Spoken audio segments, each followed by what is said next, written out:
raised an eyebrow. Who's keeping an eye on her?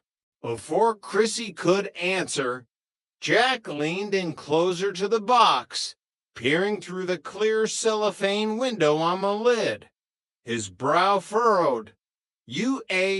Chrissy? Yeah. Why does this cake say happy birthday? Jimmy. Chrissy beamed, completely missing his tone of concern. Oh, well, you know how we're always trying to save a little money. I went to the bakery, and I saw this cake sitting there. The baker said some guy named Jimmy never picked it up, so he sold it to me at half price. Jack rubbed his temples. Chrissy, if you give Jana a cake that says Jimmy, she just might notice that it's not meant for her. Oh, it's easily fixed, Chrissy said, waving her hand dismissively. All I have to do is scrape off the mice so it reads happy birthday. J, which is even better. It has that informal, personalized touch. Jack sighed. Where are you going? Into the kitchen to fix the cake with a butter knife, Chrissy said, already turning away. What about Jana? Jack asked, grabbing her arm. I like her the way she is. Please don't fix Jana. What if she sees me fixing the cake? Chrissy clarified, her blue eyes wide with sudden worry. It'll spoil the whole surprise. Jack looked at her incredulously. Chrissy, she knows it's her birthday. She knows I'm cooking a special dinner to celebrate. She even told you which bakery to buy the cake from. It's not exactly a state secret. Well, that's what I mean, Chrissy insisted. One more hint and she's gonna know for sure. Okay, I'll do it later. She shoved the box toward the wall, out of immediate sight. What did you get Jana for her birthday? Jack leaned against the counter, a faint smile touching his lips. Oh, I got her a terrific scarf. Silk. Really nice pattern.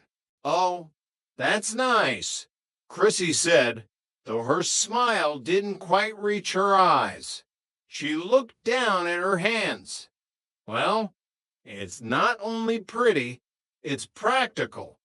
It goes with all her outfits, too.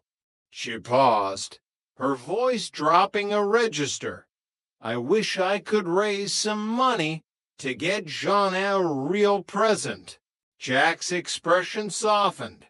He knew how much Chrissy hated being broke. They were all broke, constantly pooling their meager resources just to make the monthly rent. Hey, you're cooking dinner tonight, Chrissy. I'm just doing the prep. Your effort is more than enough. Just then, Jana emerged from the kitchen. She wiped her hands on a towel, her dark curly hair framing a tired but happy face. Hi, guys, Jana said brightly. What are you whispering about? Nothing, Chrissy squeaked. Just discussing the culinary arts, Jack added smoothly. Before the conversation could continue, there was a heavy, authoritative knock at the door. Jack exchanged a look with the girls before walking over and pulling it open. Stanley Roper stood in the hallway, dressed in a faded cardigan and high-waisted slacks. He looked from Jack to Jana to Chrissy and then back to Jack. Hi, Mr. Roper, Jack said cautiously. Would you excuse us, please? Stanley directed the question to the girls, though he didn't wait for an answer. I want to talk to Jack. Do you want to be alone? Chrissy asked innocently. No, I want to talk to Jack, Stanley repeated, his patience already wearing thin. Johnny grabbed Chrissy's arm. Come on, Chrissy, let's go check on the onions. Once the girls had scurried into the kitchen, Jack gestured to the living room. Okay, just be a minute. Want to sit down? Stanley ignored the offer, crossing his arms and surveying the apartment with his usual air of mild disdain. Do you enjoy being here? Jack blinked. You mean with you? No, I mean in this apartment. Yeah, it's fine. We love it.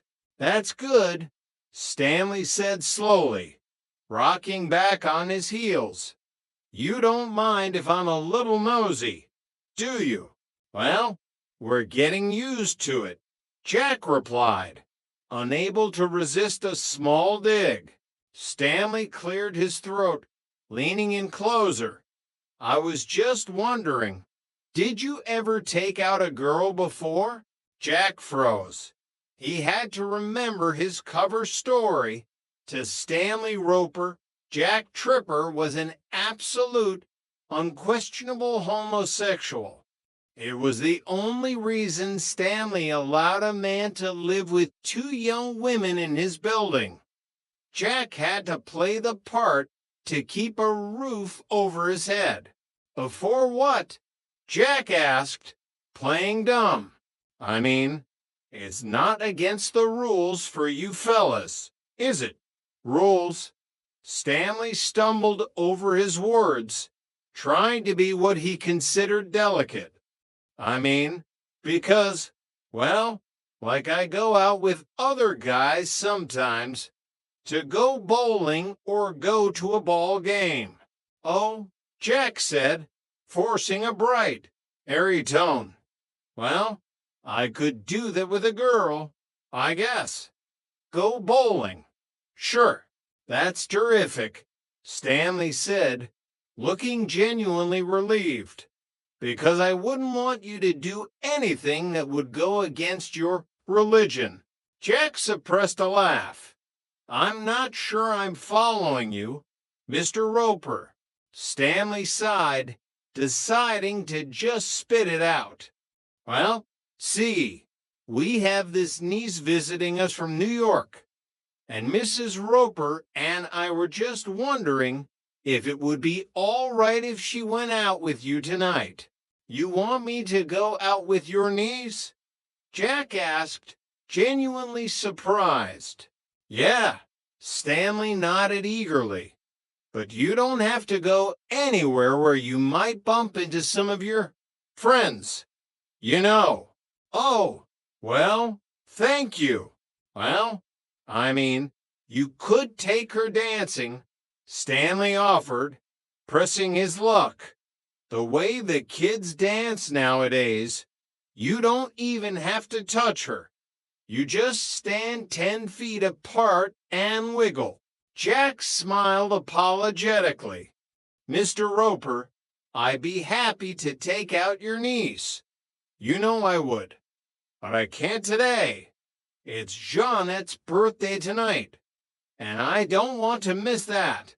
We got a cake. We're planning dinner. The whole 9 yards. Stanley's face fell. Oh, well, sorry. Could you put off the birthday till tomorrow? I'm sorry, but thanks for asking. I'm very flattered. Stanley turned toward the door, his shoulders slumped. Yeah, I knew you wouldn't. He paused, looking back over his shoulder. Of course, I wouldn't want you to do anything against the religion. The moment the front door clicked shut, the kitchen door swung open. Jonna and Chrissy tumbled out, having clearly been leaning against it. Oh, you heard, Jack said, not surprised in the least. Of course we did. We were eavesdropping. Chrissy admitted without an ounce of shame. Jana walked